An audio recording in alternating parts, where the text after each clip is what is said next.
বেইজিংয়ে অনুষ্ঠিত ৩ দিনব্যাপী আন্তর্জাতিক কৃত্রিম বুদ্ধিমত্তা অ্যাপ্লিকেশন ও রোবট উদ্ভাবন প্রদর্শনীতে অংশ নিয়েছিল বিশ্বের শীর্ষ প্রযুক্তি প্রতিষ্ঠানগুলো।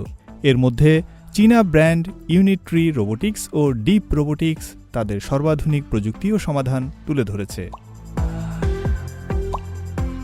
চীনের সামগ্রিক উদ্ভাবন ব্যবস্থাকে অন্তর্ভুক্ত করে আয়োজিত এই প্রদর্শনীতে কৃত্রিম বুদ্ধিমত্তা, রোবোটিক্স, পণ্য সামগ্রীর ইন্টারনেট বা আইওটি এবং বিভিন্ন বুদ্ধিমান টার্মিনাল প্রযুক্তি প্রদর্শিত হয়েছে। এতে দেখা গেছে কিভাবে এআই দ্রুত বাস্তব অর্থনীতির বিভিন্ন ক্ষেত্রে গভীরভাবে একীভূত হচ্ছে।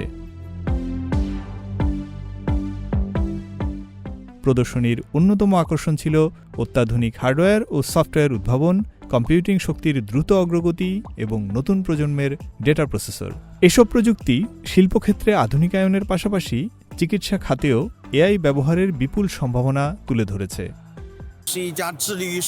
আমাদের প্রতিষ্ঠান জীবনবিজ্ঞান, কৃত্রিম বুদ্ধিমত্তা এবং প্রতিরোধমূলক চিকিৎসা নিয়ে কাজ করছে। আমরা এমন একটি মেডিকেল সতর্কতা ব্যবস্থা তৈরি করছি যা হার্ট অ্যাটাক বা স্ট্রোকের মতো রোগের সম্ভাব্য ঝুঁকি লক্ষণ প্রকাশের 1 সপ্তাহ আগেই শনাক্ত করতে পারে। এআই ও বিগ ডেটা বিশ্লেষণের মাধ্যমে এসব রোগের পূর্বাভাস দেওয়া সম্ভব হচ্ছে। শিল্প কারখানার স্বয়ংক্রিয় উৎপাদন থেকে শুরু করে পরিধানযোগ্য চিকিৎসা যন্ত্র পর্যন্ত এআই প্রযুক্তি এখন দ্রুত গবেষণাগার থেকে বাস্তব জীবনের বিভিন্ন ক্ষেত্রে ব্যবহৃত হচ্ছে।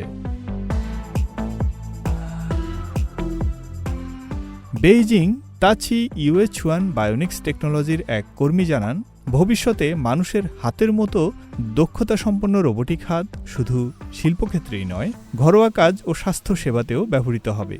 এমনকি বিশেষ সিগন্যাল গ্রহণকারী পরিধানযোগ্য ডিভাইস ব্যবহার করে প্রতিবন্ধী ব্যক্তিরাও এই রোবোটিক হাত নিয়ন্ত্রণ করতে পারবেন।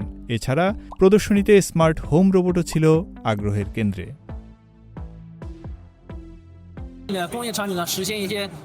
আমাদের রোবটগুলো গৃহস্থালির বিভিন্ন কাজ করতে সক্ষম, যেমন কাপড় ধোয়া, ডিশ ওয়াশারে থালা রাখা, জিনিসপত্র সাজানো এবং দাবা খেলার মাধ্যমে বয়স্ক মানুষ বা শিশুদের সঙ্গ দেওয়া।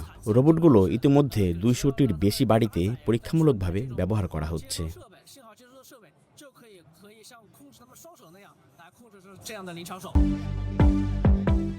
শুধু প্রযুক্তি প্রদর্শনের মধ্যেই সীমাবদ্ধ ছিল না এই প্রদর্শনী, এটি আন্তর্জাতিক সহযোগিতার ক্ষেত্র তৈরি করেছে। অংশগ্রহণকারীরা মনে করেন চীনের শক্তিশালী উৎপাদন অবকাঠামো এবং বিস্তৃত ব্যবহার ক্ষেত্র এআই প্রযুক্তির দ্রুত উন্নয়নের জন্য একটি গুরুত্বপূর্ণ পরীক্ষাগার হিসেবে কাজ করছে।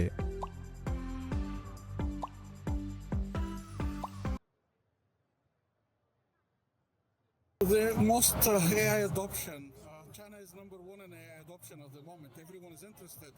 Everyone is interested in agent. Everyone is interested in model, and people are trying to use them to advance everything. The most AI adoption. China is number one in AI adoption at the moment. Everyone is interested. চীনের জাতীয় উন্নয়ন ও সংস্কার commission জানিয়েছে, চীনের 15তম পঞ্চবার্ষিক পরিকল্পনা শেষ হওয়ার আগেই কৃত্রিম বুদ্ধিমত্তা সংশ্লিষ্ট শিল্পের সম্মিলিত বাজার মূল্য ছাড়িয়ে যেতে পারে 10 trillion yuan. Faisal Abdullah, CMG Bangla.